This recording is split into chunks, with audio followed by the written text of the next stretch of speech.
দেখো আজ একটা স্পোকেন ইংলিশের গুরুত্বপূর্ণ নিয়ম নিয়ে তোমাদের কাছে হাজির হয়েছে। যদি দেখো বাংলা বাক্যের শেষে কোনো উপায় ছিল না কথাটা থাকে, তাহলে সেক্ষেত্রে তোমরা বাক্য গঠন কি করবে কি করে? তোমরা তো এরকম বলো, এই গতকাল আমার স্কুলে যাওয়া ছাড়া কোনো উপায় ছিল না, মায়ের রান্না করা ছাড়া কোনো উপায় ছিল না, বাবার বাজার যাওয়া ছাড়া কোনো উপায় ছিল না, রামের আজ সন্ধ্যায় আমার বাড়িতে আসা ছাড়া কোনো উপায় ছিল না। দেখো সব জায়গায় উপায় ছিল না কথাটা থাকছে। সেই সমস্ত ক্ষেত্রে তোমরা বাক্য গঠন করবে কি করে? সেক্ষেত্রে বাক্য গঠনের নিয়ম হলো, প্রথমে কর্তা বসাবে, তারপর হ্যাড, তারপরে নো চয়েস বাট, তারপর একটা টিও টু, তারপরে মূল ক্রিয়ার ভিওয়ান রূপ, তারপর অন্যান্য কর্ম। আমি আবার বলি, যদি বাংলা বাক্যের শেষে দেখো কোনো উপায় ছিল না কথাটা আছে, আমি দুটো একটা বাক্যের উদাহরণ দিয়ে যে বলি, যেমন মনে করো গতকাল আমার স্কুল যাওয়া ছাড়া কোনো উপায় ছিল না, দেখো লাস্টে কোনো উপায় ছিল না আছে। তার এখানে আসা ছাড়া কোনো উপায় ছিল না, দেখো কোনো উপায় ছিল না আছে।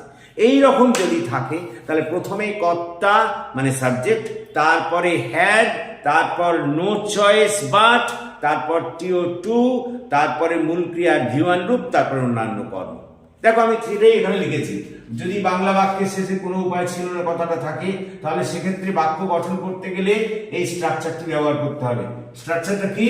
প্রথমে সাবজেক্ট, তারপরে হ্যাড, তারপর নো চয়েস বাট, তারপর টিও টু, তারপর ভিওয়ান রূপ, তারপর অন্যান্য কর্ম। যেমন এখানে লিখেছি, দেখো রাতে রুটি খাওয়া ছাড়া আমার কোনো উপায় ছিল না, দেখো লাস্টে কোনো উপায় ছিল না আছে।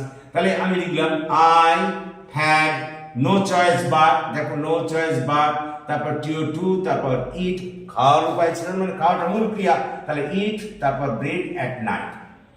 গতকাল বাবার অফিস যাওয়া ছাড়া কোনো উপায় ছিল না, father had no choice but to go office yesterday. সকালে ফুটবল খেলা ছাড়া তার কোনো উপায় ছিল না, he had no choice but to play football in the morning. দেখো আমি তোমাদের দুটো এখানে করতে দিয়েছি, যেমন গতকাল আমার দুপুরে ঘুমানো ছাড়া কোনো উপায় ছিল না, রবীন্দ্র সদনে রিনার গতকাল গান গাওয়া ছাড়া কোনো উপায় ছিল না। এই দুটো তোমরা আমাকে করে দেখাবে, তাহলে আমি বুঝতে পারবো যে তোমরা করতে পেরেছো। এরকম অসংখ্য শত শত বাক্য করতে পারো। যেমন মনে করো আমি যদি এরকম বলি, গতকাল আমার ছাত্রদের পড়ানো ছাড়া কোনো উপায় ছিল না, তাহলে I had no choice but to teach the students. বা মনে করো আমি যদি বলি যে এই গিটারটা কেনা ছাড়া আমার কোনো উপায় ছিল না, তাহলে I had no choice but to buy this guitar. বা মনে করো আমি যদি বলি যে যদুর গতকাল এখানে আসা ছাড়া উপায় ছিল না, তাহলে Jadu had no choice but to come here yesterday. সোজা কথা, প্রথমে কর্তা বসাবো, তারপর হ্যাড, তারপর নো চয়েস বাট, তারপর টিও টু, তারপরে মূল ক্রিয়ার ভিওয়ান রূপ, তারপর অন্যান্য কর্ম। ওই যে খাওয়ার উপায় ছিল না, খাওয়াটা মূল ক্রিয়া, যাওয়ার উপায় ছিল না, যাওয়াটা মূল ক্রিয়া, তার হচ্ছে ভিওয়ান রূপ লিখব। তাহলে আমি আবার বলি, যদি কোনো বাংলা বাক্যের শেষে দেখো কোনো উপায় ছিল না কথাটা আছে, তাহলে প্রথমে তুমি কর্তা বসাবে, তারপর হ্যাড, তারপর নো চয়েস বাট, তারপর টিও টু, তারপর মূল ক্রিয়ার ভিওয়ান রূপ, তারপর অন্যান্য কর্ম। যেমন মনে করো আমি যদি বলি মায়ের গতকাল মাংস রান্না করা ছাড়াও কোনো উপায় ছিল না, তাহলে mother had no choice but to cook meat yesterday. ওই যে মাংস রান্না করা ছাড়া উপায় ছিল না, রান্না করাটা হচ্ছে মূল ক্রিয়া, সেই জন্যই দেখো টু এর পর কুক লিখেছি আমরা।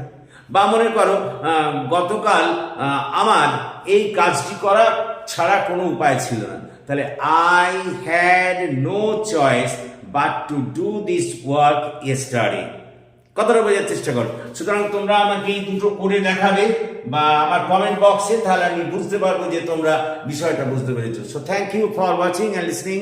Please comment, share and subscribe my channel.